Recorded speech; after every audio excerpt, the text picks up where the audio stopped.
to send to Worlds. Everyone unbiased says it's Cloud9.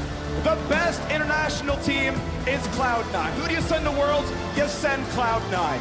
For the first time since 2013, they head to Worlds as LCS champions.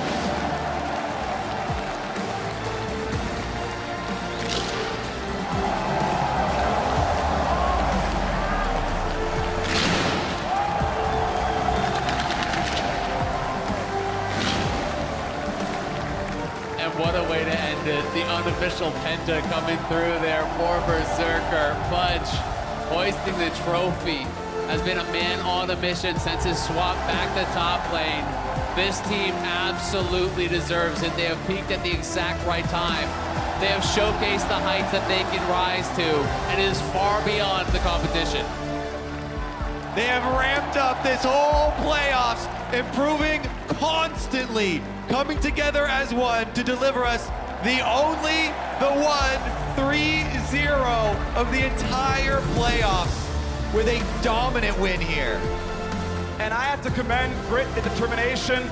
Max Waldo did not start the year as the head coach, right? Coaching staff changed, he stepped into the role, and Cloud9 under his leadership have become, for the first time in 9 years, a summer championship team.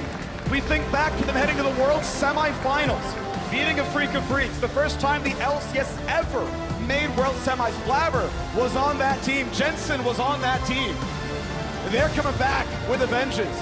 Fudge looked incredible when he first went international on Cloud9. Top lane at MSI was stellar. Not to mention Jensen, 8 straight Worlds. World record. MSI finals, made World semis. These are players we can be proud to send to represent our region. Should be proud to have them as the LCS champions. We have seen that the ceiling for this team is incredibly high, but we don't yet know the limits. They are improving by leaps and bounds week after week after week, and it's a beautiful thing to see. Beautiful to see them celebrating on the stage this time as well, when they won Spring at home. Huge, huge stuff for everyone involved. And Berserker's a rookie, man. Like, that is excellent scouting. This dude The future is bright. Oh, it is a bright future for Cloud9. Even Zazla hanging out, love to see that. This team has an incredibly high ceiling. And it's so exciting to see these rookies rising up. Spring was Danny's, but summer belongs to Berserker.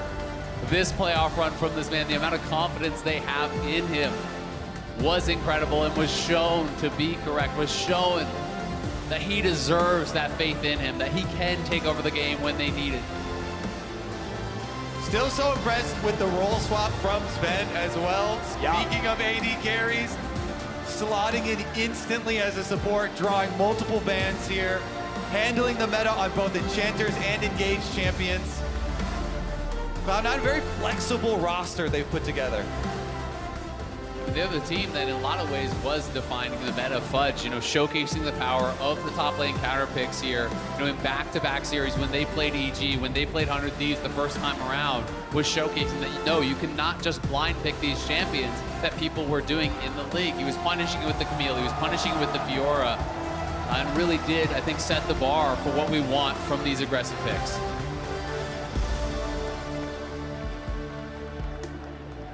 They'll, of course, remain on home soil for Worlds itself. We'll see them as Pool 1. The first up, we get to hear from them themselves. The Tigers will be talking with all of Cloud9, but we are starting off with the man who finally claimed his Cloud9 crown.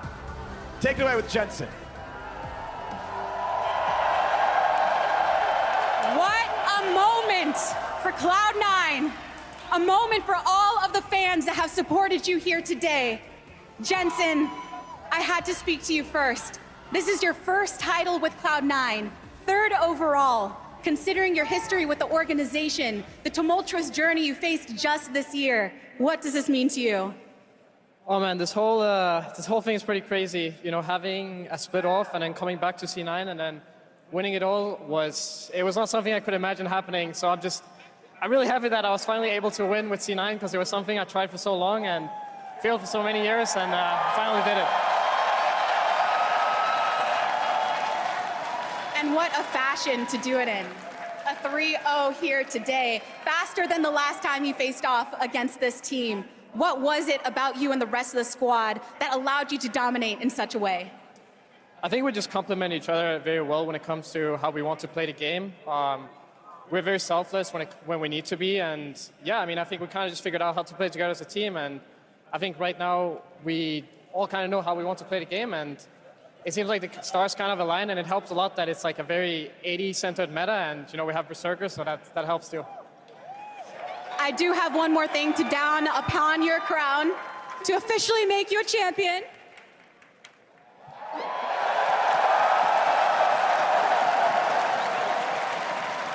But you are more than just an LCS champion. The world record holder for number of Worlds appearances. That's the next step. I know you've had time to think about it, but how does that compound the moment you're experiencing now? Yeah, I mean, it reminds me I'm getting old. Going to my 8th World Championship, that's a lot. But yeah, I mean, I'm just super excited to start practicing for Worlds, and especially, with this squad, I think everything is going really well for us. So I'm hyped for Worlds. There was such a loud cheer specifically for you. Jensen from the crowd, what would you like to say to them watching? Thank you guys so much for supporting us, especially everyone that came out here. We could hear the chants while we were playing, and it was fucking crazy. So thank you guys so much for all coming out. Thank you, Jensen, for putting your heart on the stage today. I'll let you rejoin your team for some celebration and take this mic off of you. Thank you. I'm gonna ask a couple of your teammates to join me. I'm looking for Berserker, I'm looking for Sven. A pretty tall boy in the crowd, should be easy to find. There he is. Sorry, what? I was just saying you're tall, man. Oh, yeah. No shit. Sven, you have already won titles in multiple regions. Now you've won titles in multiple roles. What is that like here, having done so as a support? I mean, support is just so easy. It's...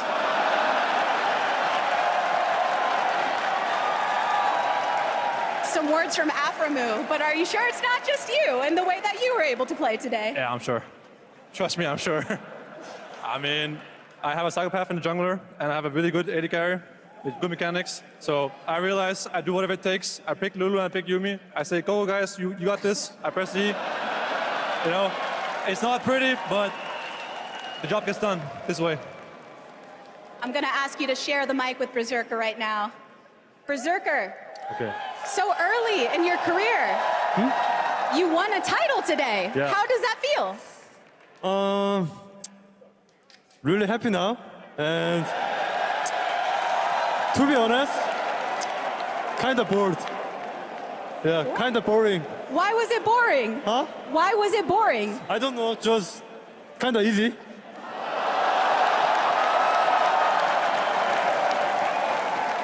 On that note of how easy it felt, Sven, you talked in multiple interviews leading to this moment of, I joined this team because this is the team I believed in for Worlds. That's why I role swapped. In your opinion, we just heard some words from Jensen. What do you think is so strong about this squad? What do you say? What do you think is so strong about this squad? Why are they such Worlds contenders, you and your teammates? I mean, like I said, we have a psychopath in the jungle, and we have a Sumer in the AD carry role. That's the best thing in this meta right now, where it's encounter meta and stuff. I think we have the most flexible champion pools, so I don't know, we win every draft because Word's better. Was this enough to keep you in support? What? Was this enough to keep you in support? Not gonna lie, I didn't know if I was gonna play support next year and stuff like that, but I said I was gonna be fine if we made Worlds. Then we made Worlds, then we made Finals, and I was like, okay, not too bad. And then now we won Finals 3-0, I'm like full of dopamine, so I'm not gonna say anything stupid, but I always said we'll see what happens at Worlds, and we'll see what happens at Worlds. We will see. Berserker, what was it like playing in front of this crowd? What was it like with everyone watching you? First, like people loud, is when I care, people really loud, so I'm really happy. But if I die, people saying loud, but today, not happen, so I'm really happy. A lot of good, a lot of loud. Thank you, congratulations. I have two more of your teammates to hear from. Once again, transferring the mic. You can rejoin your team. All right, boys.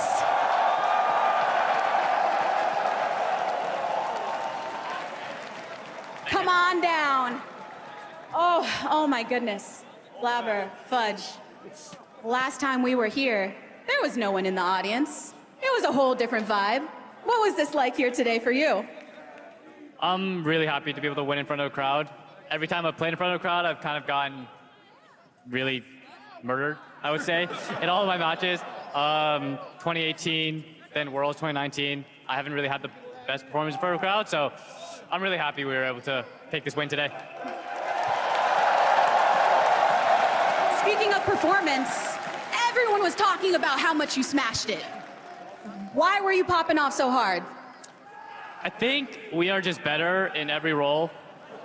And, you know, it's really easy to play jungle when your mid laner is up, like under his tower, your bot lane is winning lane in every matchup. So I'm really grateful for my teammates, and I'm just glad we were able to pull off the team fights this game and all their games and be able to win. You did have a great mid laner here today. Fudge, you spent some time in the mid lane this season. Indeed. Let's talk a bit about your journey. What 2022 was like for you? How do you feel that impacts now, being that Cloud9 and yourself went through so much? Yeah, in 2021, generally we were considered a pretty good team, and honestly it was my rookie year, so I didn't have a lot of expectations upon myself. But coming into 2022, I had a lot of expectations, and when I played mid lane, we fell flat and we lost. And that's why coming into Summer Split, I felt like I sort of had a chip on my shoulder and I needed to prove something. And I guess looking at us now, we sort of did prove something. We proved that we're the best team.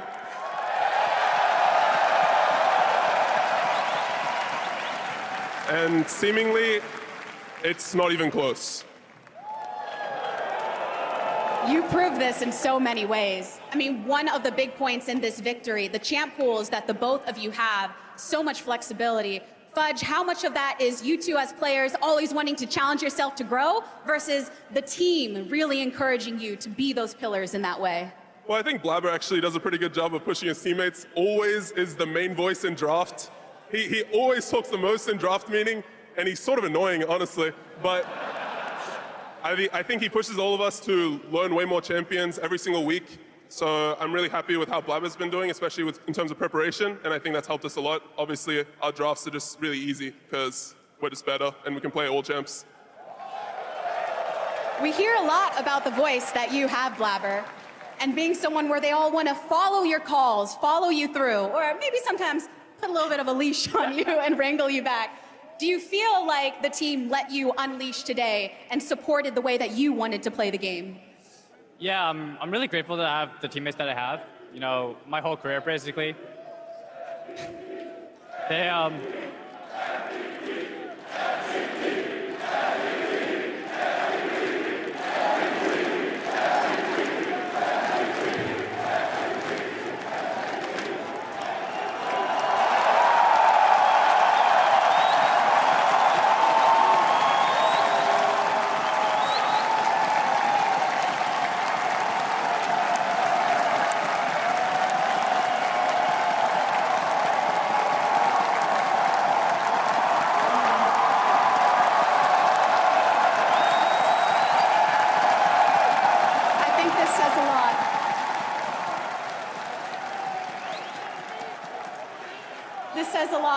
Just the emotion of it all. I just want to thank my teammates and, you know, all the fans.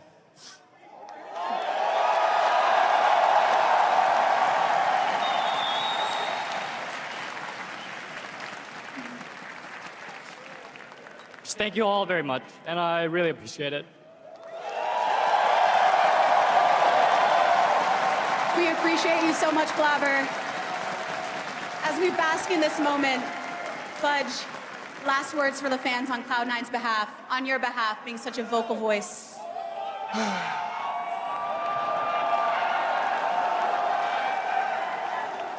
I told you so.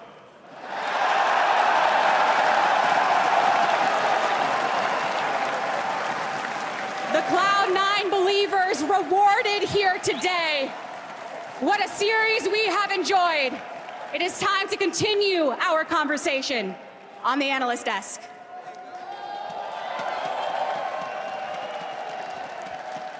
Thank you so much, the Tigress. Emotions pouring out onto the stage for Blabber and the rest of Cloud9 as they complete the only sweep of this postseason in the second fastest time for a best-of-5 in LCS history. Pure dominance from our 5 seed. Also, the lowest seed to ever win in LCS finals. They have shirked every expectation, every doubter. Fudge said it. I told you so, and he kept his promise. So historic this finals was. The first summer finals win for Cloud9 since their first all the way back in 2013. The first one for Jensen on Cloud9 after so many finals appearances with them. There's just so many little bits to this win for them. Yeah, and I mean, I think watching Blabber, of all people, you said it off camera, Mark, I'm gonna steal what you said, is that, like, watching him, who's usually so, like, chill, right? Yeah. Like, he's actually very calm when he's in interviews. He's, like, not like, stoic, but yeah, to see him, like, tear up at how receptive the crowd was and how well he played, that was a really, really great moment. It's been a long time to be on the stage like this, to get that kind of feeling. Just seeing them celebrate this moment is really special. Take a look at this. Sven has won in 2 regions and now on 2 different roles. Yeah. The only thing he cares about is winning. Winning in front of a crowd means that much more, and he's gotten to do it, and so deserving of it. This team was and is dominant. They were dominant throughout the playoffs. There are only 3 series that didn't go 5 games. Sure is the TL Fly one, but it was C9 versus Evil Geniuses, the Seed 1 team. And then this series, of course, C9 versus 100 Thieves, and then this series, again, making it clear that they were the best team in this league. And I think the coolest thing, obviously this man has a lot to do with it, is Sven role swapping. The support is so easy, Lion, great. But also, this is an AD carry meta, right? This is a bot-focused meta. Yeah. Berserker is a phenomenal AD carry trainee. People were talking about him when he was on T1 coming up.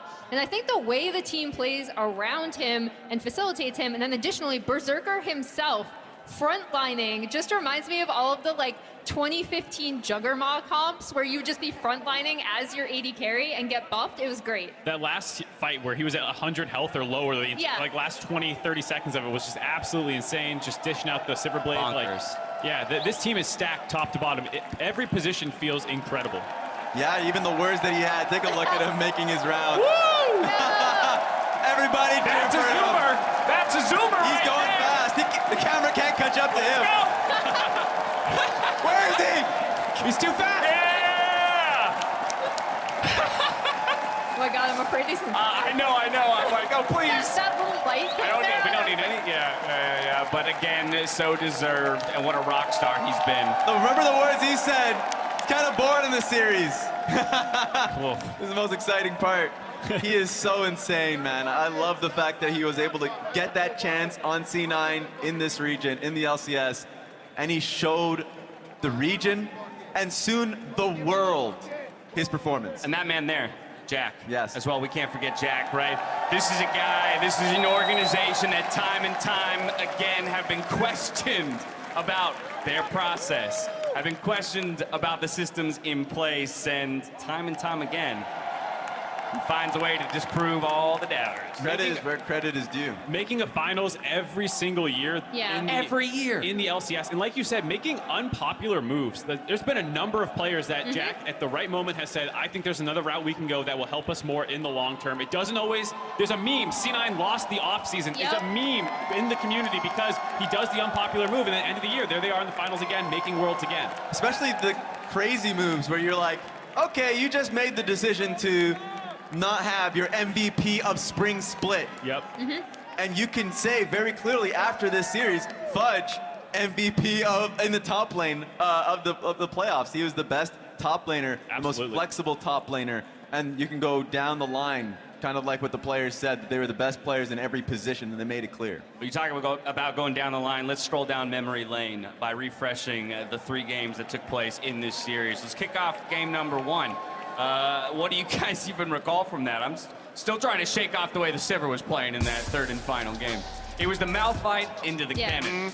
I mean, this was a game where obviously Blabber was making a lot of early map movements towards his lane, while 100 Thieves was actually taking the objective. So for me, it's still, we talked about it on the desk after game 1, it really does still come down to that 3rd Drake fight, right? Where you're like just a little behind in itemization where 100 Thieves comp wants to go. They fight it. Whippo kind of said it on desk where he felt like that was where 100 Thieves are like, we win this fight, and they don't. And then C9 just take over the game.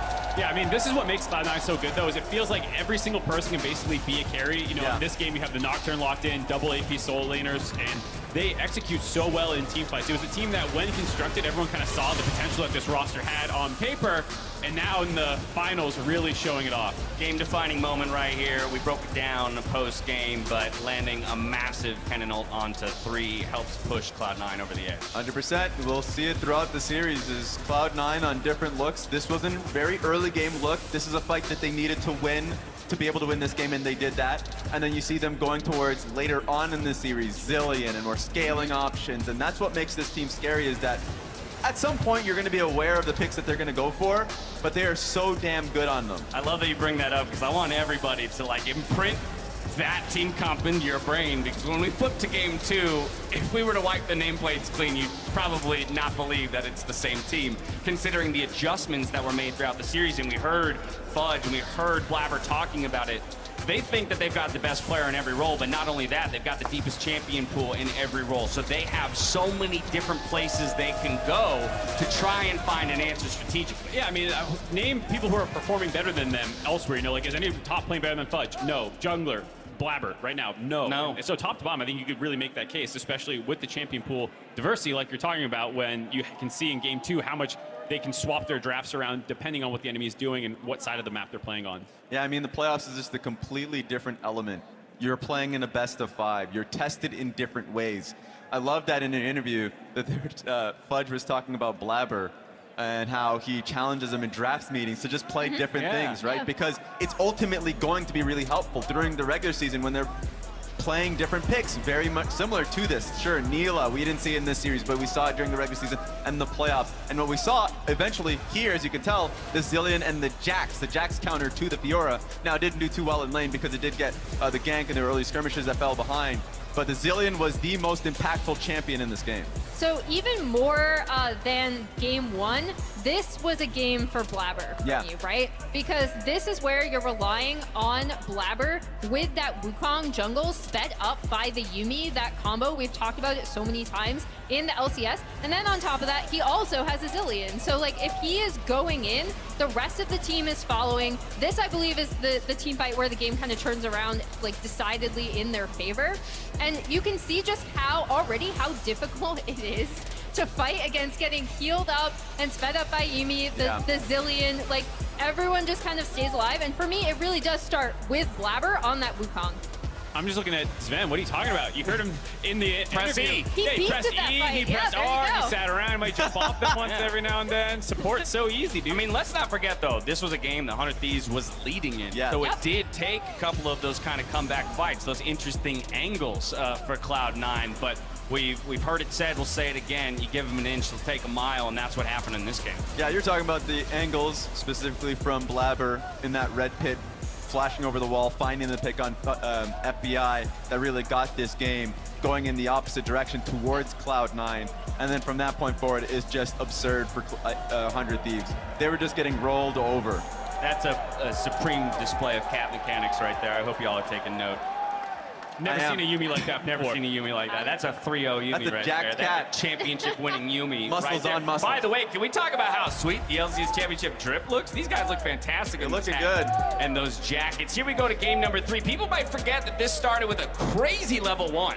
in the red jungle, and then found a way to sort of even out a little bit before once again Cloud9 comes over the top. Yeah, with a hammer. Thieves had done an okay job of getting some kills onto Someday. There was a lot of attention into the top lane. He had, I believe, 3 kills at one point. It felt like if there were a couple team fights where he could have got his ultimate off and procced it, there was one near the dragon fight. Here he used it on a target who was about to die anyway, so didn't get that much extra true damage from it. There's these situations where C9 were able to outplay 100 Thieves in what was a scrappy third game before they kind of ran away with it as soon as they got a foothold in the game. Yeah, it's pretty difficult kind of execution on 100 Thieves comp. Absolutely. They wanted to be able to get the wall down from Tilia with the burst if they were able to get Poppy knocked into the wall. But then if that person is literally Zillion ulted, you needed to disengage, and oftentimes when the disengage was necessary, they were just getting killed. So yeah, it was really close, but it kind of is another example of how damn good Cloud9's team fighting is. Yeah, and I mean, I think when we return to what we were talking about at top of show with where we thought 100 Thieves were going to have the edge, C9 was actually coming out ahead in these 5v5 fights. And that's where I do want to continue to touch on Berserker, right? And how, like, obviously the rest of the team around him, super strong, but then he just goes into these fights. He does not mind frontlining. Yeah. He knows the rest of the team has his back. It's almost like Blabber, but on AD carry with the same kind of initiation sense, right? Like, he is going in. When he decides to end the game, it ends. That's what's so funny, was Sven's interview, and he was just like, he's the cheerleader for both his psychopath jungler and his really good AD in Berserker. Yes, I mean, 1 health. For how long here? Like, what is going on? Yeah. The confidence of this young player on a final stage to lunge forward like that and just completely end it. I know we talked about how the 24-minute mark was the point where 100 Thieves usually turns it on. None of these games went any later than 28 minutes, so you didn't give them much room to breathe when it came to stepping up against them. What a beautiful shot of our LCS champions. That's Cloud9 right there. But I know that a number of you have been waiting on bated breath for this next piece of information. Our player of the series for the finals here in summer 2022 goes to none other than the young AD carry in Berserker. He only died 1 time across 3 games, and you heard Sven say it, there are 2 roles that are important in this meta, but when it comes to the team fighting the late game and getting that damage out, it's all about Berserker. What an evolution for him over the course of this year. He was a late game bomb the entire year, but added the early game into the mix during this playoff run. You heard Vulcan complimenting his laning phase with Sven, and ends the year the finals MVP in his rookie year. Yeah, I remember in the upper bracket, he really had the lane diff versus FBI, and